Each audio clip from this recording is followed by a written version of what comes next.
Rapar traffic police સરકારી કચેરીમાં પહોંચી ગઈ હતી, જ્યાં હેલ્મેટ વગર આવતા કર્મચારી અધિકારીઓને દંડ ફટકારવામાં આવતા ભારે સનસનાટી મચી જવા પામી હતી અને કર્મચારી અધિકારી માટે પણ કાયદો સમાન છે તે વાતની પ્રતીતિ રાપર પોલીસે કરાવી હતી। હવે જોઈએ રાપર આમતક ન્યૂઝ બ્યુરોનો એક વિસ્તૃત અહેવાલ।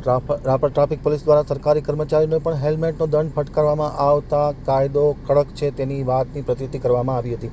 રાજ્યના પોલીસ વડા દ્વારા રાજ્યભરમાં ટ્રાફિક ઝુંબેશ હાથ ધરવામાં આવી, જેમાં વગર આધારે ચલાવતા વાહનો, હેલ્મેટ વગર ટુ વ્હીલર ચાલકો તથા સરકારી કચેરીમાં કુછ જવાબદાર અધિકારીઓ અને કર્મચારીઓ હેલ્મેટ વગર તથા આધાર પુરાવા વગર તથા બ્લેક પિક્ચર લગાવીને વાહનો ચલાવે છે તેમની સામે રીતસરની ઝુંબેશ શરૂ કરવામાં આવી છે।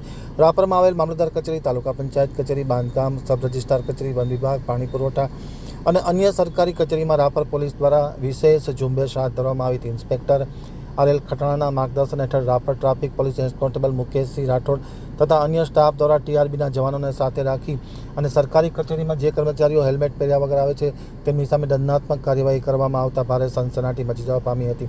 સાથોસાથ 4 વાહનો ડિટેન કરવામાં આવ્યા હતા।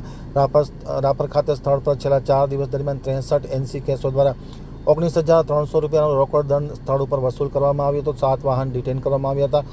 63 વાહનોમાંથી બ્લેક ફિલ્મ દૂર કરવામાં આવી હતી, એમ રાપર ટ્રાફિક પીએસઆઈ ખટાણાએ આમતક ટીવી ન્યૂઝ સાથેની વાતચીતમાં માહિતી આપતા જણાવ્યું હતું।